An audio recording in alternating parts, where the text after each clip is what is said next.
Hello and a very warm welcome to Malhotra IAS. A very warm welcome to today's session. Today it is Saturday and we'll be taking up the current affairs of those that have been not dealt in this week. So my name is Madhusudan Reddy and let's begin with this session. If you have any doubts, you can simply post in chat box. I'll be taking up your doubts. Along with this, let's begin. So today's first article is regarding the ISRO's poem. And there's a separate platform that has been set up by ISRO. ये पहली बार ऐसी चीज कुछ नया हुआ था. Let us also look into what exactly is ISRO's platform. And ISRO on this platform has launched certain few new satellites, which are of foreign satellites and of Indian origin satellites. We'll only look from the examination point of view and will not dwell into the additional details. So let's see what exactly is a POEM platform. See, POEM is nothing but PSLV orbital experimental module. You might have all seen this kind of satellite whenever ISRO is launching. See, most of the satellites in India are launched by the workhorse, that is PSLV. This is Polar Satellite Launch Vehicle, right? It's a PSLV, it's a launching vehicle.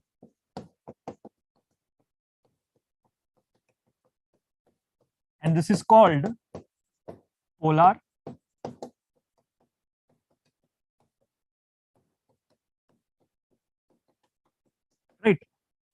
PSLV. Now, PSLV is one such launching vehicle. In India, along with PSLV, we have many more launching vehicles. In the recent time, the best advanced launching vehicle is GSLV. GSLV Mark III. This is the elephant of all the launching vehicles. We can launch the bigger satellites with this and smaller satellites with PSLV. Here, recently, by using this launch vehicle, we have come up with a platform called POEM. Now, what is this POEM? POEM is nothing but PSLV orbital experimental module. PSLV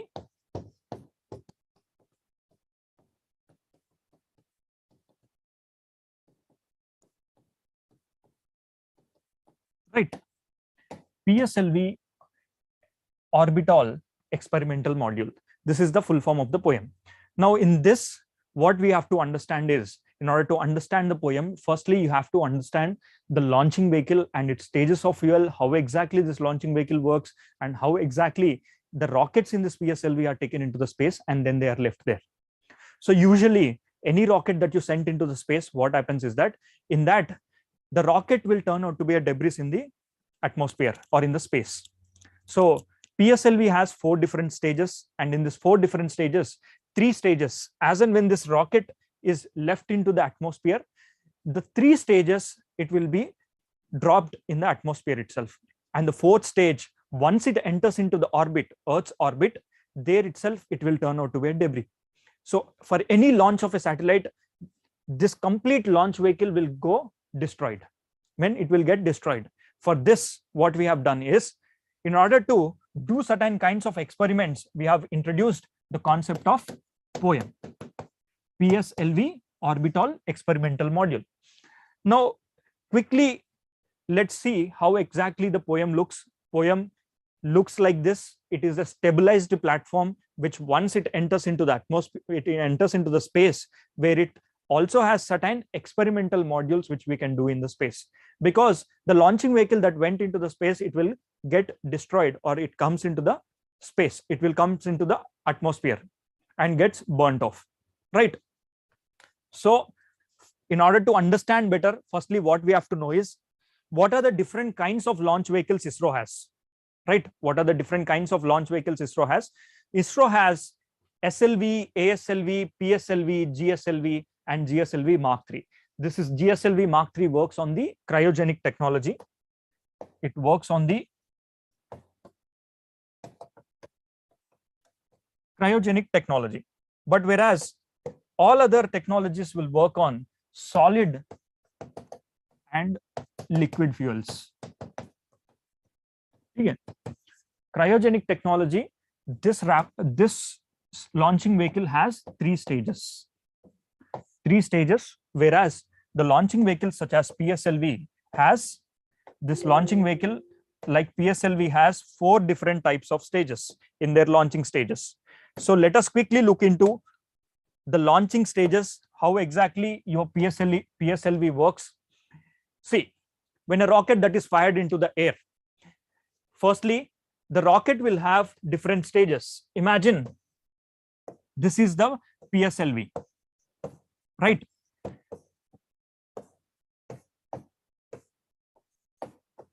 So if this is the first stage, second stage, third stage, and fourth stage. Now, what are these stages? Stages are nothing but as and when the rocket is left into the space, the first stage will generally have strap-on boosters because the entire launching vehicle is so heavy, it will fall back to the earth. That's why the first stage will always have certain strap-on boosters. These strap-on boosters will give additional thrust to this satellite. Once this satellite gets into the air, this after the fuel which is present in this layer will get burnt off, this will fall back, right? First layer will be sent back to the earth. Next, the second layer will start to burn. Okay, it will start to burn and it will push the entire launching vehicle little more higher. Likewise, after the finishing of the fuel in the second layer, the third layer will start to burn. And slowly, the fourth layer, which is nothing but the payload. It is a payload. Now, what is payload? Payload is nothing but the place where satellites are being put. So this is not a satellite, it is a launching vehicle. This launching vehicle will take the payloads and these payloads will be put into the space. Now here, in the recent times, the PSLV has taken up the POEM platform. On this POEM platform, we have carried 6 different satellites and we have put them into the orbit. Now, what exactly is this POEM doing? POEM means we'll be placing experimental modules in this platform. In this, after once it goes into the space where we can do certain kinds of experiments, because only this part of the launching vehicle will enter into space. Rest all three stages will burn off. So once this stage enters into the space after launching vehicle, it will turn out to be a debris. So debris are nothing but free floating objects which are present in the atmosphere. So these debris over a period of time, they'll come back and fall to the space. Why? Because they do not have fuel to go around the earth. So slowly under the influence of gravity, they'll be coming down. So in order to tackle with these debris, what we do is we either push them little more higher so that they will not come onto the earth, or else we'll bring back this debris into the ocean. And in this ocean, we'll try to burn them off, right? This is how a general planning of the launching vehicles are taken place. Now, let's see the role of a POEM, right? What exactly is a role of a POEM? In the role of a POEM is, if you have taken certain satellites onto the space, but still your resource such as the last stage is turning out to be a debris. Instead of turning out to be a debris, what they have done is the last stage of the POEM, they have said it as, now this will be a PSLV experimental orbital module. Now we are going to do certain kinds of experiments using this particular POEM. So in this POEM has certain solar panels. The solar panels will be put and certain fuel will be given to it.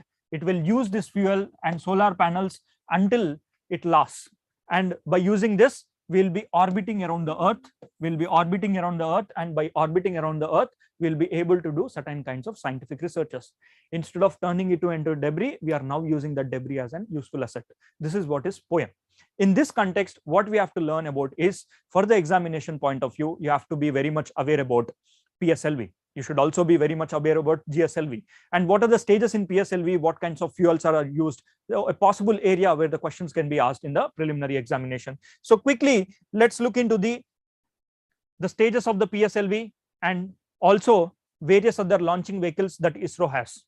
See, ISRO's workhorse is PSLV, and ISRO's heavy vehicle launching satellites, we use it for GSLV Mark III, right? So this PSLV, it has the height of the PSLV is somewhere around 44 meters and it weighs around 300 tons.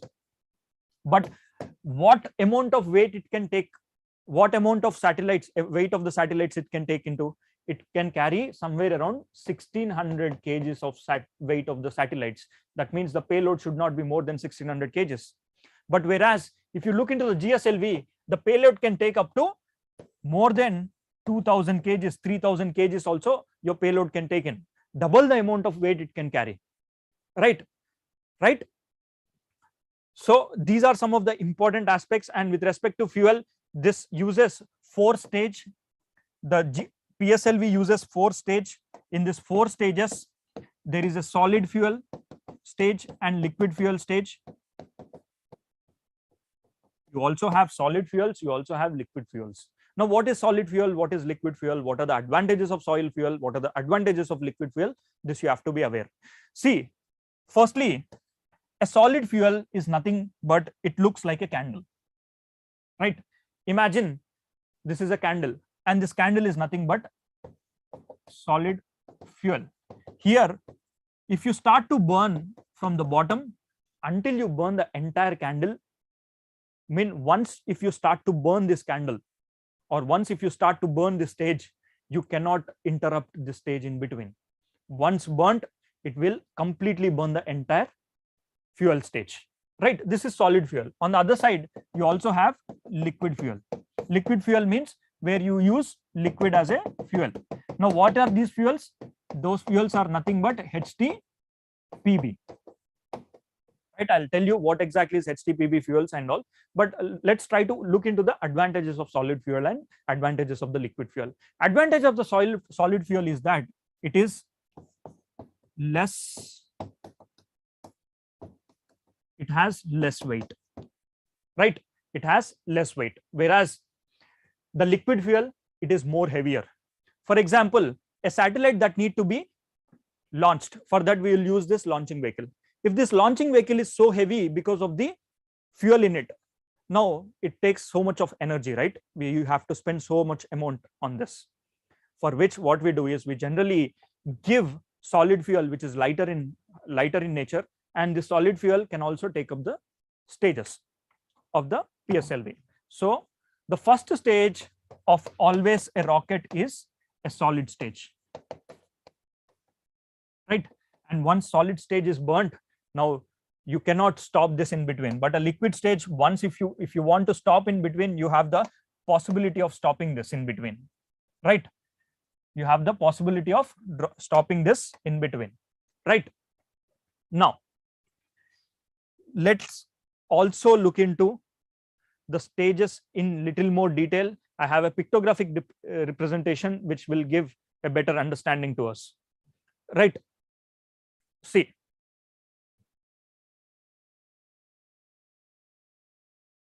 okay, now the first stage. In this first stage, I told you we have some strap-on boosters. Now, why do we have these boosters? These boosters are meant for giving an initial thrust, and these boosters along with the first stage will be burning off with solid fuel, because once it has been strapped on along with the solid fuel, it will have a good thrust. It will enter into the atmosphere, and after that the stage is burnt, these two rockets will fall back. And the next stage, which has a liquid fuel in it, it has a liquid fuel.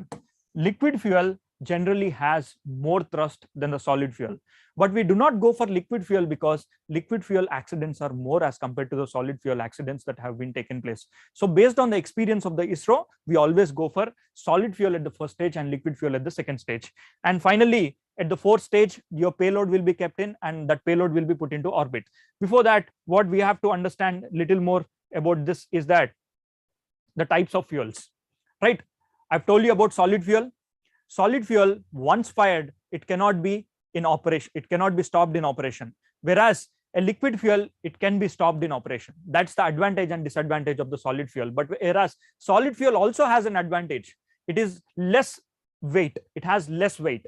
See here, engine using solid fuel in the first stage, and first stage, second stage, liquid fuel is used, and the third stage, again solid fuel. Again, we use liquid fuel. We use it in an alternative manner, because wherever we need more amount of thrust, there we go for liquid fuel. And whenever we use that liquid fuel, the chances of burning of that liquid fuel or crashing the launching vehicle is very high. right? And let's look into the fuels, right? So the first stage of the fuel is nothing but HTPB. Now, what is HTPB? Hydroxyl terminated polybutanide bound, right? Hydroxyl terminated polybutanate bound. This is called as HTPB, right? And in the second stage, the fuel that is used is unsymmetrical dimethyl diazine, right? Now, in this, mostly N2O is used as a fuel. You need not go into technicalities and remembering all of this. What you have to use is, remember, is HTPB, right? And the differences with respect to PSLV and GSLV is that PSLV is an old satellite, GSLV is a new satellite.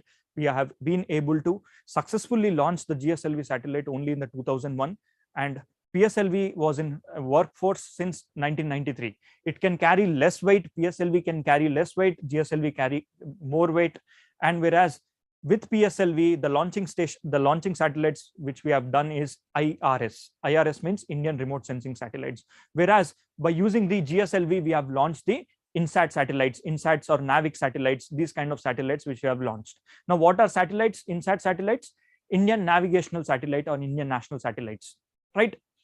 So the Chandrayaan mission or even the Mars mission that have been launched using the PSLV by not using GSLV. Only heavy satellites we will be launching with GSLV, right?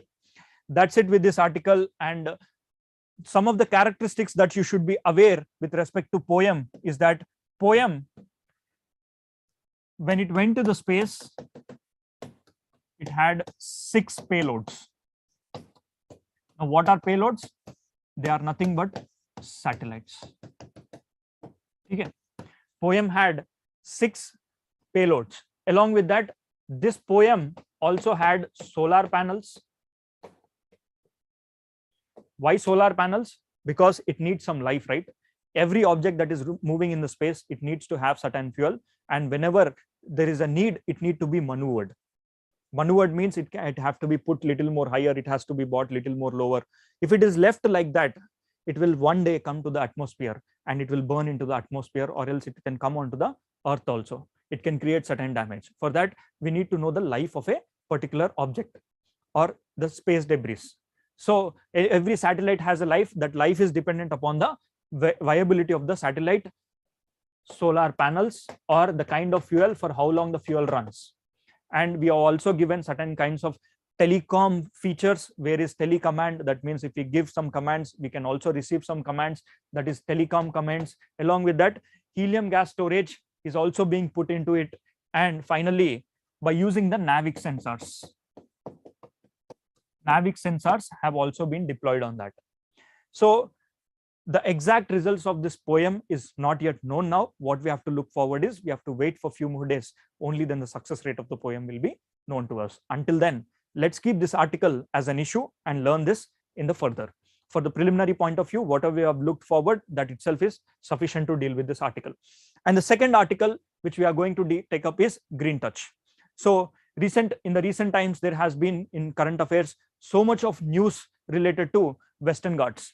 Western Ghats काफी time पे news में है, and it is in news every now and then. Whether there is an ecological problem, you will find Western Ghats. A new species, you will find Western Ghats. So Western Ghats, there are many rivers that are originating in the Western Ghats in the peninsular area, and they come onto the eastern side. You name it, Krishna, Godavari, Kaveri, Pennar, all these rivers, they originate in the Western Ghats. And Western Ghats has the highest number of species in the peninsular region. Any small impact or any small anthropogenic changes that you do on the Western Ghats, that will impact the individuals in the people, that will impact the individuals who are living in the Western Ghats. And Western Ghats are considered to be a hotspots. Hotspots means ecological hotspots, which has almost 90% of its species in the last 1 decade or so, they might have been lost their life or their productivity has been reduced. In such a case, it has been defined as an hotspot. And it is said the extension of the Western Ghats is almost 1490 kilometers, along with 15% of the total area of the geography. And there are more than 500 or 600 species of mammals you will get to see. So it is, all in all, it is a diversified Ghats where life forms are diversified, nature is diversified, culture is diversified. So firstly, let us look into what exactly is the Western Ghat area and how is it defined. See, Western Ghat area is defined all the way from Kanyakumari to Tapi, River Tapi, right? Technically, this is where the divisions of the Western Ghats are. And Western Ghats are series of continuous hills with small gaps. Okay, small gaps. Now, what are these gaps? Gaps are nothing but when there are series of hills, if you find a small gap between them, that means a plain area between them, then it is called a gap. The biggest gap of the Western Ghats is Pal Ghat. Okay, Pal Ghat gap. And next to Pal Ghat gap, near about Mumbai, you will also find another gap by the name of Tal Ghat, Bor Ghat, and Senkotai gap. Okay. Tal Ghat, Bor Ghat are some of the examples of the Ghats which you will see in the northern Western Ghats, right? So here, one more thing which we have to know about is in how many states is the Western Ghats present. So if you know the answer, please comment in the comment section. In how many Ghats is the Western Ghats? Western Ghats are present in how many states? Western Ghats are present in how many states? Western Ghats are present in how many states? Please comment in the comment section. Palak Singla says it is present in 6 states. Yes. Yes, Palak, you are right. It is present in 6 states, starting from Kerala. Then you have Karnataka, Goa, Maharashtra, Gujarat. Right? These are the states in which Western Ghats are present along with Tamil Nadu. Right? So the place where Western Ghats and Eastern Ghats meet, the place where, can you name a place where the Western Ghats and Eastern Ghats meet? Can you name the place where the Western Ghats and Eastern Ghats meet? Yes, Samir Rao, the Western Ghats are also part of Tamil Nadu. Western Ghats are also found in Tamil Nadu. Can you name the place where Western Ghats and Eastern Ghats meet? This place is called Nilgiri. Nilgiri Hills or Nilgiri Biosphere Reserve.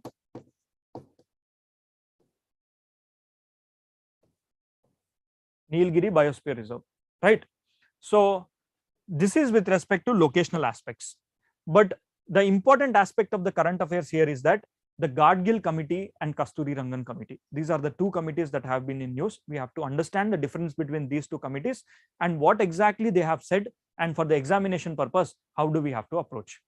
See, Western Ghats, there was a big conference that took place back in 2011 and 2012. Gadgil, one of the environmentalists, has come up and gave his ideas, and he said that this entire Western Ghats region, he have submitted a report, and based on those reports, government has appointed him and submitted a report. On that report, the report says that that entire Western Ghats should be brought under ecologically sensitive zones. This Western Ghat region should be brought under the ecologically sensitive zones. Now, what are ecologically sensitive zones? These are zones where there is no activity permitted. You will not be allowed to construct a particular project, and you will not be allowed to construct a thermal power plant, and only certain sustainable development projects are allowed. So imagine the plight of the people who are living in the Western Ghats and still wanted to have an advanced lifestyle. They cannot have. Okay, that's on the development side. But on the other side, where you have to look forward for the ecological angle and environmental angle, it's a positive step. So there is a misbalance between ecology and development. In order to bring balance to this, the development and the ecology and environment, there has been another committee that has been set up. That is Kasturi Rangan Committee. In this Kasturi Rangan Committee, Dr. Kasturi Rangan has changed whatever Gadgil has given. Gadgil told that entire Western Ghats need to be put under the ecologically sensitive zone, those in Kerala. Now, Kasturi Rangan Committee, which committee that has been set up in 2013, it has been said that not the entire Western Ghats, only certain part of the Western Ghats need to be put. Now, Gadgil Committee said that Western Ghats region, over a period of time, the population here is increasing. Population क्या हो रहा है? Increase हो रहा है. But on the other side, water availability is decreasing. population is increasing, water availability is decreasing. It is because ecological destructive projects have been taken place. More number of dams have been constructed, and the species that are present in these dams are being blocked from moving from one place to another place. When you construct a dam, fishes in that river will be stopped, right? Species in that river will be stopped. They'll be confined to this particular geographical area only. So they are not able to move from one place to another place. So taking into consideration the life forms of the riverine, the life forms of the land, the Gadgil committee said that put this entire region under the ecologically sensitive zone and do not allow any projects. Now Kasturi Rangan came, said in spite of population increasing, water is reducing, what we have to do is sustainable development projects need to be brought in. So let us quickly look into the technicalities of these two committees and what points they have said. Here is a small variation of the geographical area with respect to the Gadgil committee and also Kasturi Rangan committee. See, in the Gadgil, this is the Kerala which Gadgil said the entire Kerala need to be put into ecologically sensitive zone. Means no projects, no areas across the protected area. Now here, if this is a protected areas can be national park, it can be wildlife sanctuary, it can be biosphere reserve,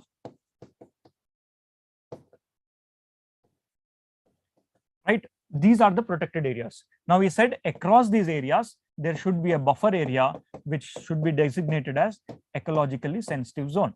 Now this is the area of the Kerala which is put under the ecologically sensitive zone. But later in the 2013, the geographical area has been reduced.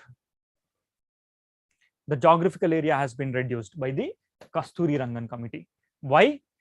It is considered that now in the name of the environment, we cannot stop the development. The development should be sustainable.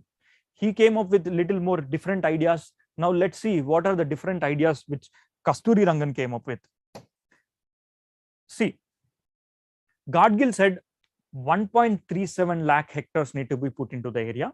Now Kasturi Rangan said 59,940 are the acres, around 60,000 acres, right? And if you look into the permissible activities that have been banned, he said, let's ban the mining.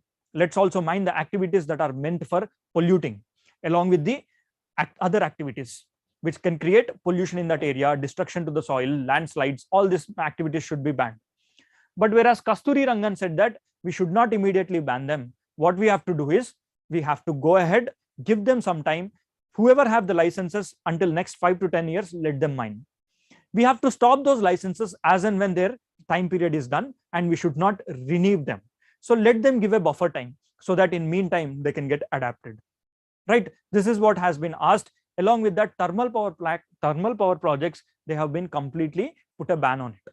Means using coal-based generation power plants, they have stopped.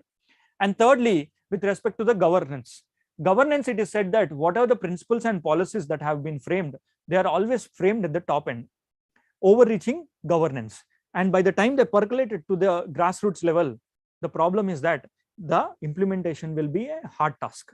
Now, in return, what the strengthening of the existing governance mechanisms, what we have to do is we have to strengthen them. That is said by the Kasturi Rangan. Whereas the governance aspects of the, just a minute, guys. Okay. The governance aspects of the Gadgil committee, it is said that there should be a separate authority. We have to set up a Western Ghats Protective Authority. This authority will take care what kind of projects will take care, what takes place in that area and what should not be taken place.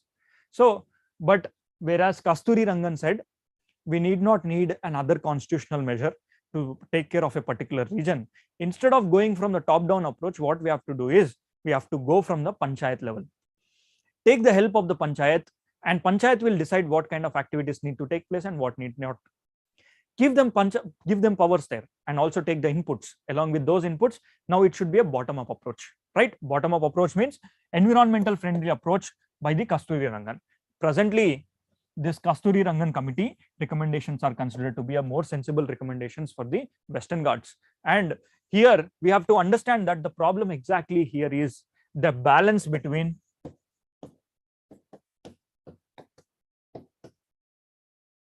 development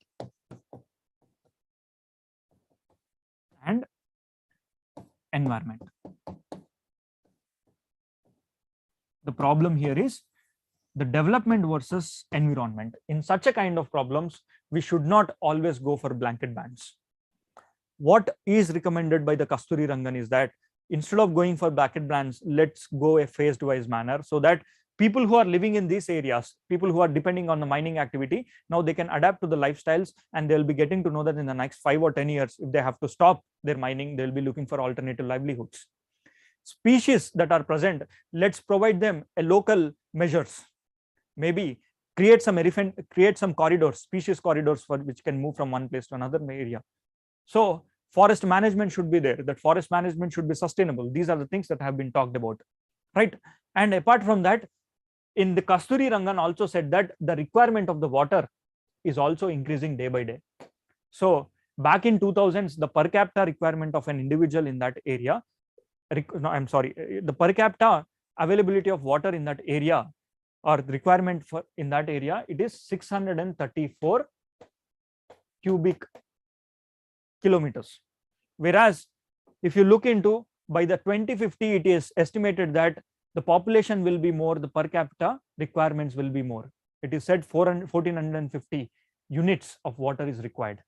With this, the other problem of dispute between states have also been increased. Now the disputes have been increased because water availability is less and this water is not in a position to be utilized by the states. Now states are in a position to fight for water. So in order to tackle this problem, the solution is not constructing more number of dams. The solution is you strengthen the area of the Western Ghats, and it itself will give more amount of water through natural means. You protect the forest will generate more amount of water, more greenery, more evaporation, and good rainfall it will get in. So this is a natural means of protecting that area and giving water to the other areas. And other alternative ways, you construct more dams, and whatever the water that is coming in, you utilize those water. So the development, how you look into this development, that matters a lot, right? Now the differences between developmental aspects in Kasturi Rangan committee and Gadgil committee is one which we have to look forward into as an aspirant, right? I hope you are in a position to write an answer or solve a question whenever questions have been given in with respect to Kasturi Rangan or Western Ghats, right? Or Gadgil committee, right? If you have any doubts, please make sure to post them in the chat box. I'll be addressing those doubts. Please feel free to ask your doubts, right? Okay. Next one. Our next article here is genetic undoing. Now, what is genetic undoing? See, this is an article that has been given in the Down to Earth, and it is a very relevant article for the UPSC. It is said that tigers in Ranthambore and tigers in tigers in Ranthambore and tigers in other states, where the concentration of tigers is more, but their population is at a greater risk. It means to say that those tigers which are living in that local area, they are breeding among themselves. Their natural selection is losing.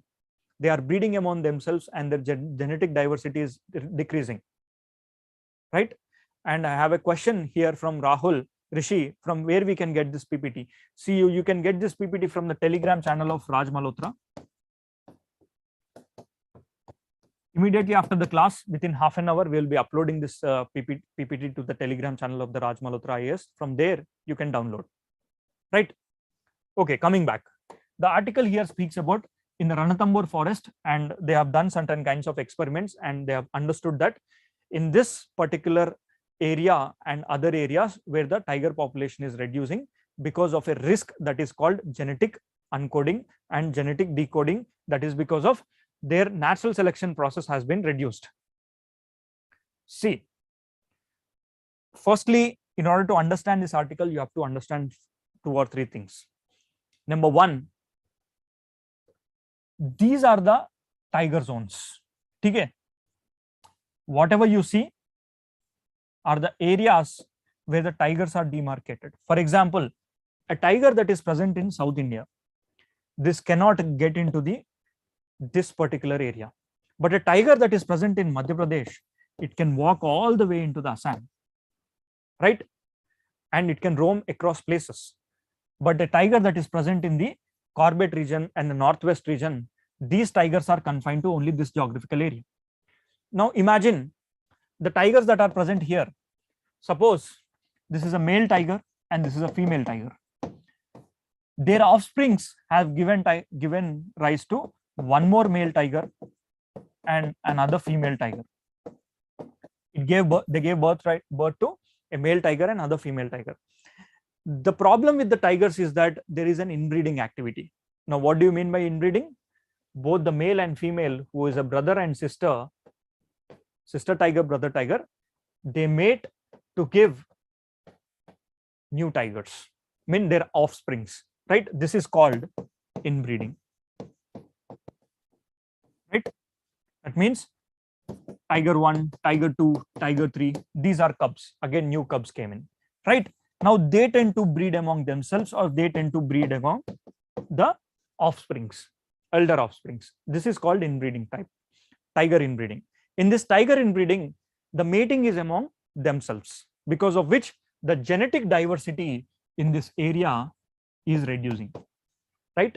The genetic diversity is reducing. Because of this genetic diversity, when it reduces, suppose a small disease, if you get, you will not be resistant to that disease. You will easily be impacted by the disease, for which what you have to do is, if you are a forest officer and you have identified this problem and you have given a task to protect these kind of situations, what are you supposed to do? What solutions do you think you should do? You should take up. Please comment in the comment sections and let me see what thought process is running in your mind. So if you are the Forest Service and you have come to know about this problem and you have been asked to find a solution to deal with this kind of problem, it is said that in the next 5 to 10 odd years, what happens if this problem is not taken care into, then the chances of tigers getting reduced by their population is very high. So promote crossbreeding by getting tigers from other zones and allowing them to mate. Yes, perfectly, Samir Rao. Your answer is exactly right. So in order to strengthen the tiger population, not just about tigers, any species, whether it is elephant, whatever the species it is, what you have to do is you have to bring the tigers from here and replace them and exchange the tiger habitations. So replace the tiger habitations, and the replacement of tiger habitations should do in those similar kind of forests. I mean, tigers are very much vulnerable if you take them from one area to another area and put in a different topography. So the entire ecosystem can change. Why ecosystem can change? Because tigers are considered to be an umbrella species. If tigers are there in the forest, it is an indication that the forest is thick, the forest is strong, and the forest has many diverse elements. So tigers are indicative species. Tigers are umbrella species. In many classes, I have already told you what exactly is the importance of the tiger. So in this situation, the other solutions to these kind of problems is, one, exchanging or bringing in tigers from another area, right? And the other way to deal with this problem is you can create a corridor. Okay? You can create a corridor, that is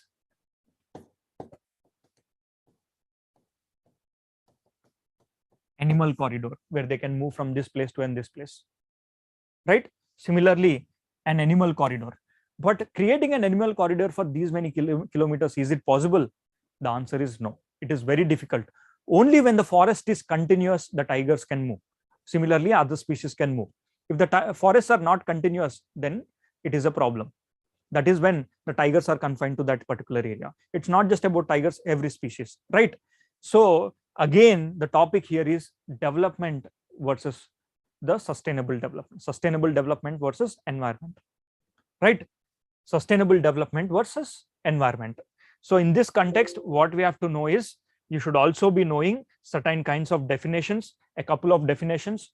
One is, firstly, inbreeding depression kya hota hai? See, inbreeding depression is nothing but increased inbreeding may lower a population's ability to survive and reproduce. Now, this is called inbreeding depression.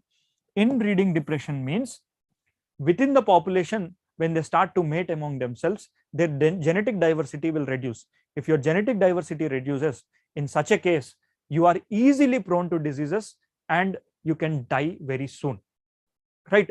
and you won't be healthy. An individual won't be healthy, and individual species will be easily prone to diseases and not a quality life of species, and their offsprings will be more weaker, right? And the next term is purging. Now, what exactly is purging? Purging is nothing but inbreed individuals may have mutations which limits their ability to survive. So damaging mutations are removed from the populations through the natural selection. That means those species which are ill, they will die themselves. So this is called purging. Natural selections, their population will reduce, right? And finally, genetic rescue. Genetic rescue is nothing but bringing in tigers from another area, or else genetically rescuing through diversifying their diversity of genes. How will that happen?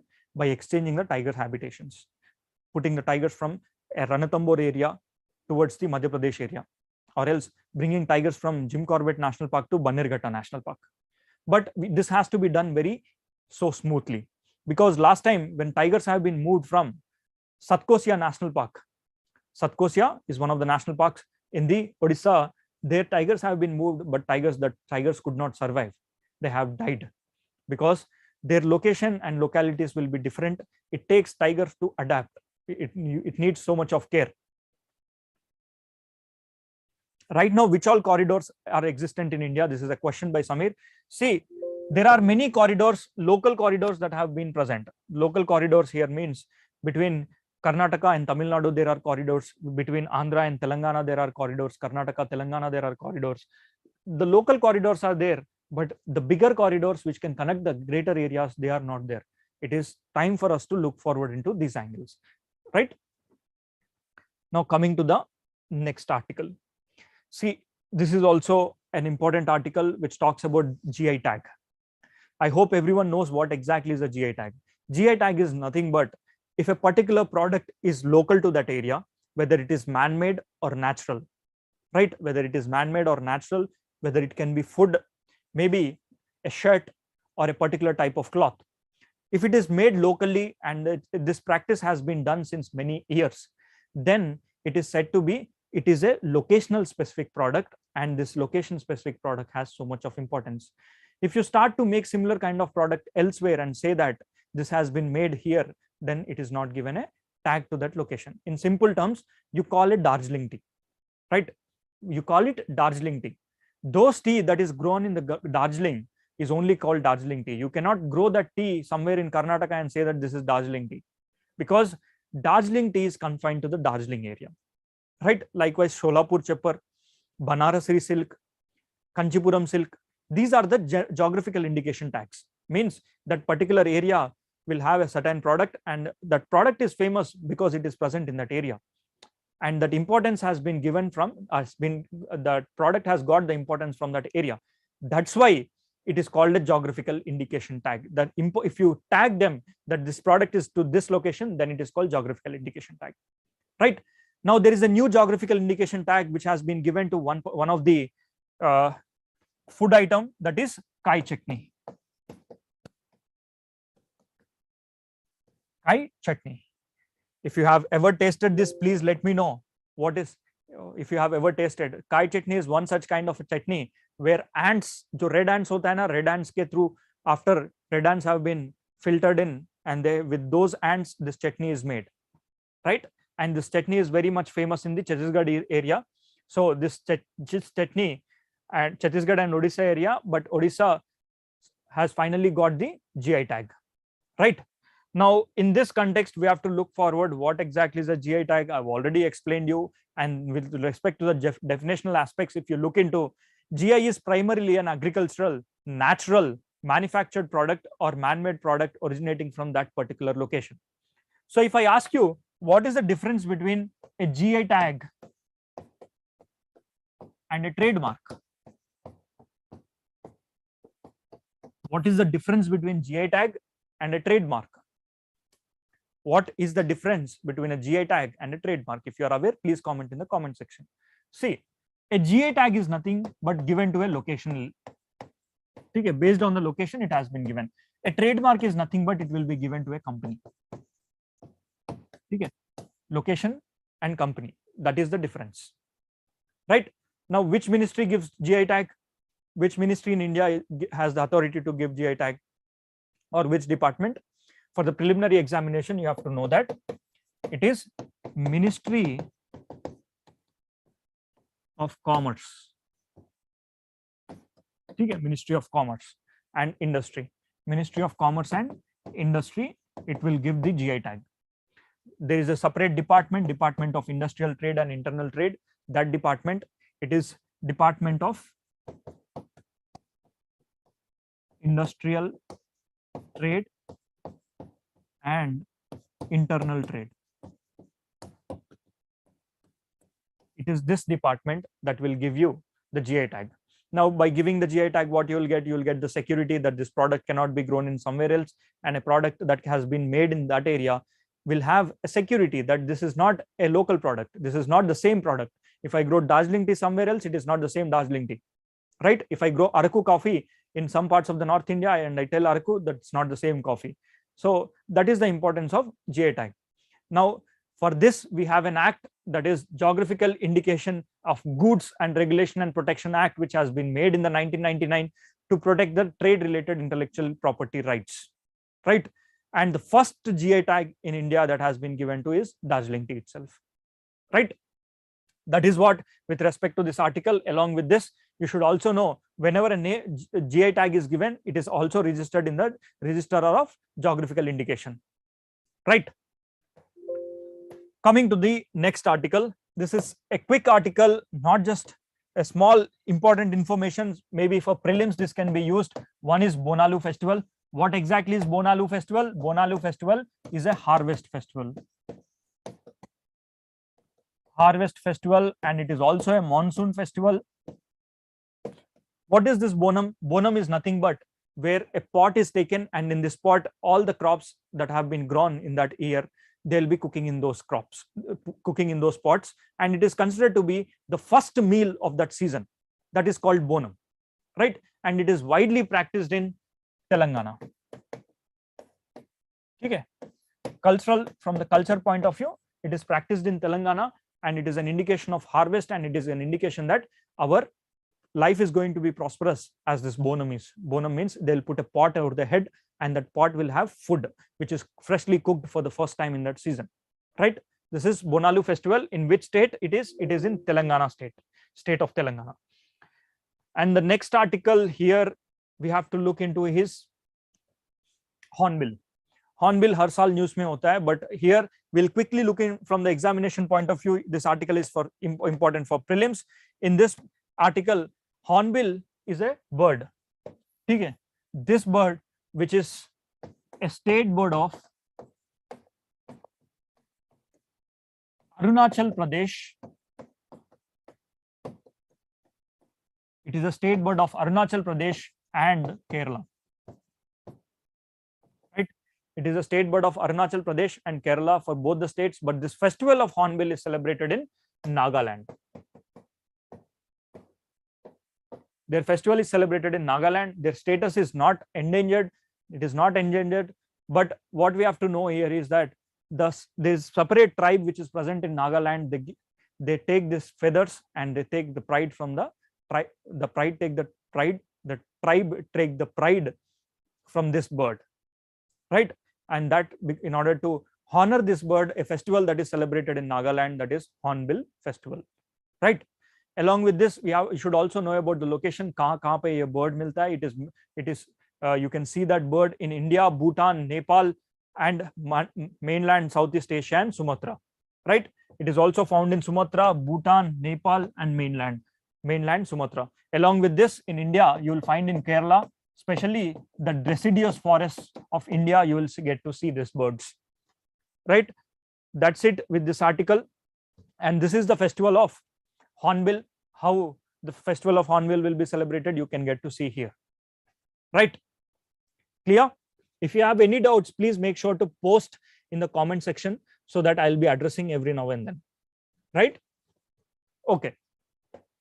Coming to the next article. Before we take up the next article, let me ask you, go into little more detail and ask a question here. From the ecological point of view, please comment in the comment section if you know the answer.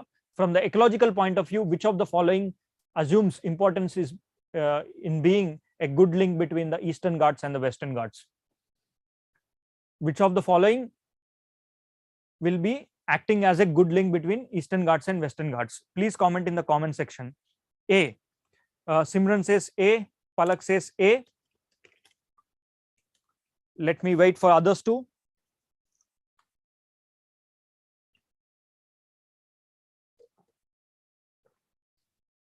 Diksha also says A.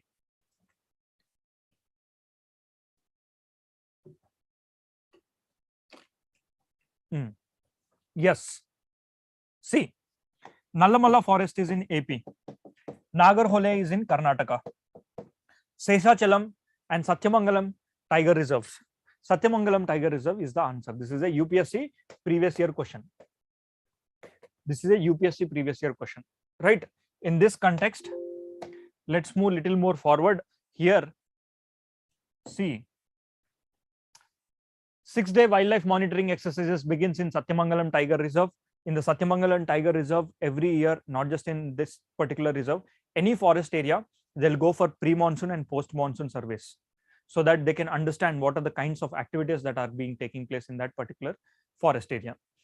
In this, what they'll check, you have to look forward for, they'll look for the pug marks of a particular species along with the dung, and they'll understand the habitat migration, right? And it's a general exercise, and in this they are using some technologies, that is understanding the stripes of a tiger and using a project named Mike. Mike is for the elephant, to protect the elephants. Along with that, Wildlife Institute of India is being part of this project, right? M stripes is something which is mentioned here, which is already asked in UPSC. M stripes is nothing but to understand the stripes of a tiger, right? Okay, this is not. Let's go to the next article. Just a minute, guys.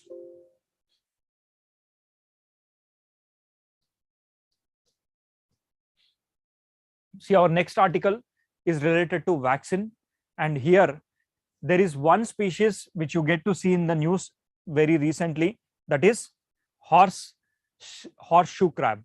Okay, horseshoe crab. It is present. It is this species.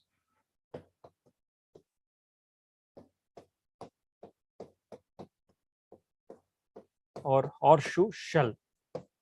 So this species is very much important for the vaccine production.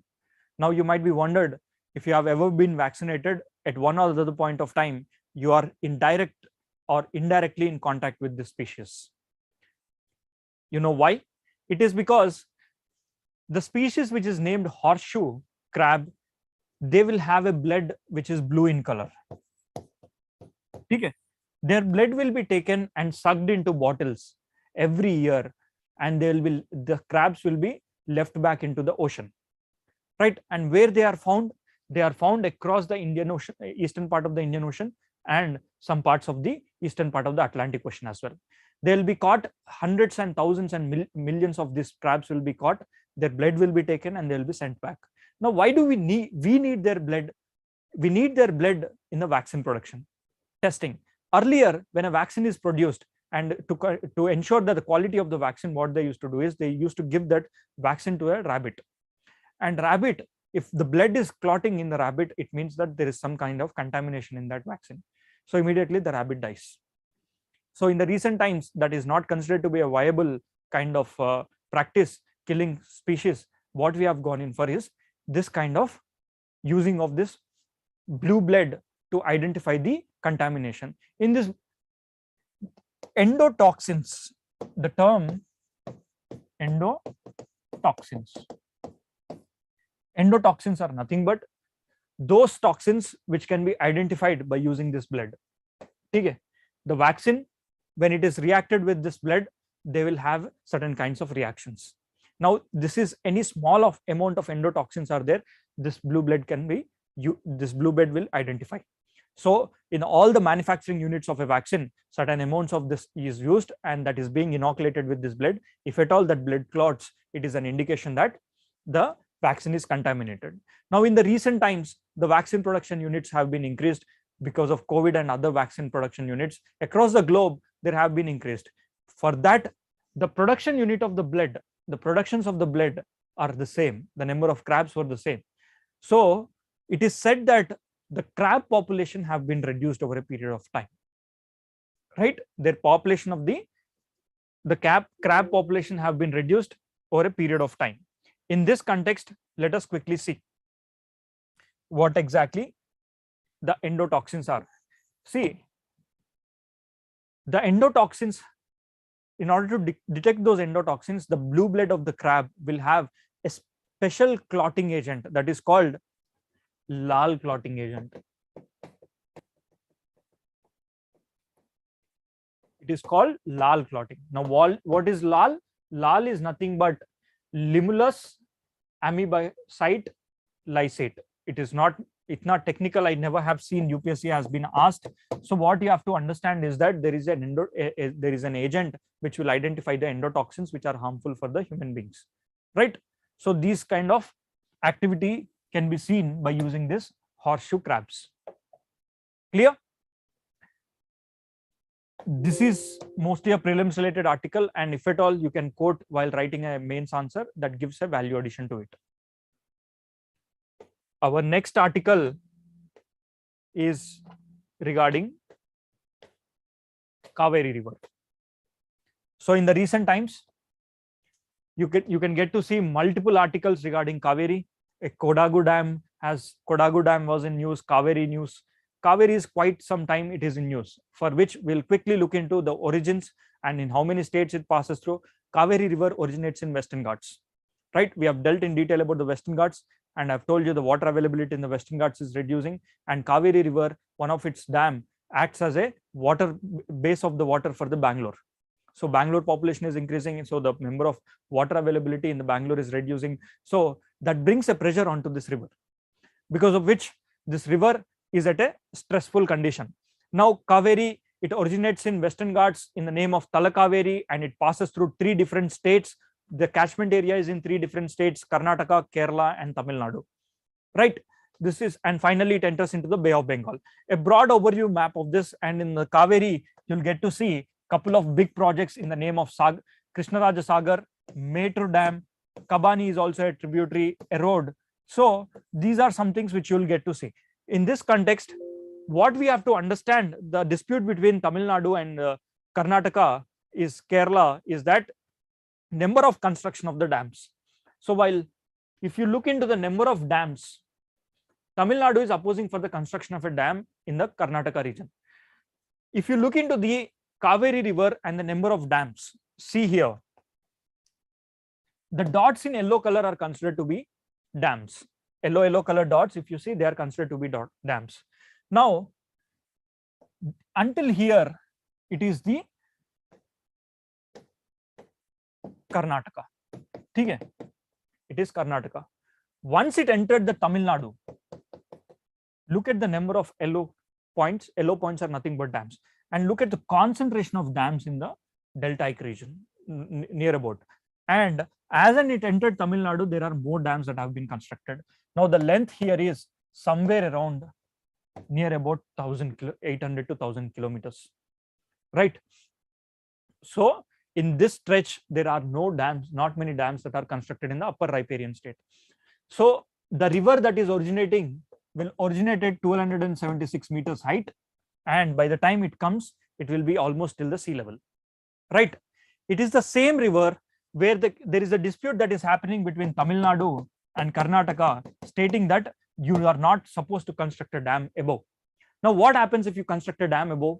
The flow of the river will be slow. There are many more dams that are present in the lower regions. So now there is a rule that every state adheres to this rule, saying that the upper riparian state, that is Karnataka, if it has to construct a dam, it has to inform the lower riparian state, right? If it is not taking the permission and constructing, it will lead to the legalities. So Karnataka is opposing for that. And look into the number of dams. In this context, from the environment and ecological point of view, there is one species which have been a threat. The number of dams are more. Now imagine if the number of dams are more, and every now and then, if a fish, a particular species, which were earlier in the absence of maybe 500 years before, when there were not many dams, the fish was in a position to travel across the places and enter, right? Now, by constructing dam, you have obstructed its flow. You are restricting its geographical area, right? In this context, there is one species that is in use in the recent times. What we have to look forward for is that species. What is that species? That species is nothing but humpbacked mashir fish. Humpbacked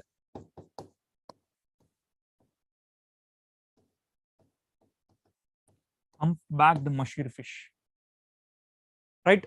This species is under threat because of the construction of dams, right?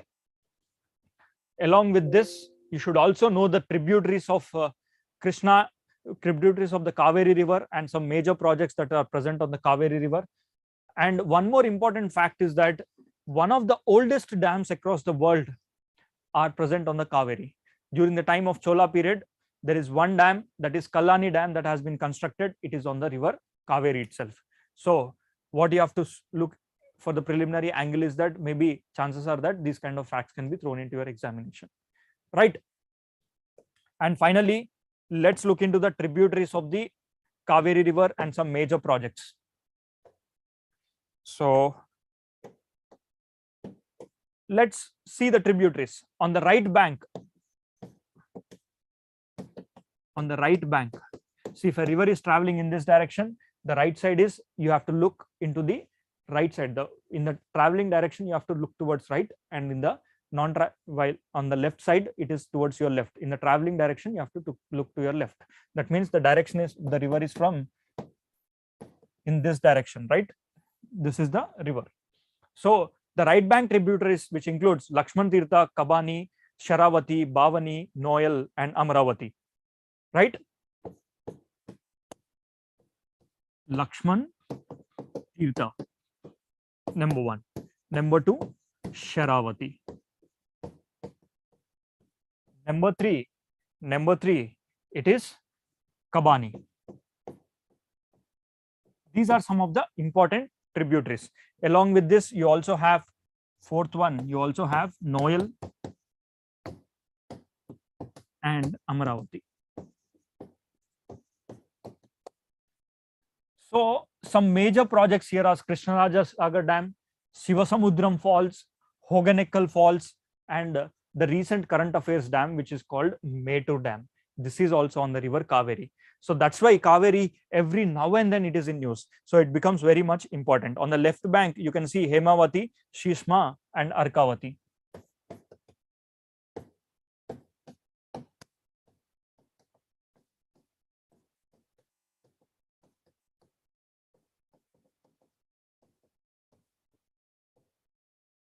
Right? These three are the left bank rivers.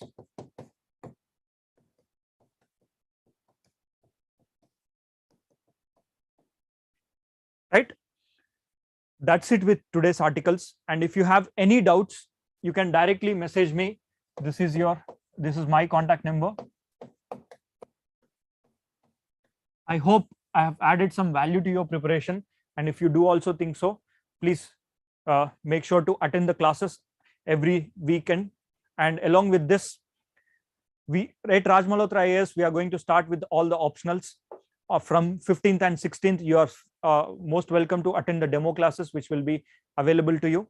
And if you are interested, please make sure to drop a message. And at the same time, optionals like political science, public administration, Punjabi literature, mathematics optional, geography optional, all these optionals are going to, along with sociology also, all these optionals are starting at Raj Malhotra IAS. From 18th onwards, it is going to start, and from 15th to 16th, on 15th and 16th, you are allowed to come and attend the demo classes. And I think I have added value to your preparation. Thank you guys, and see you next week.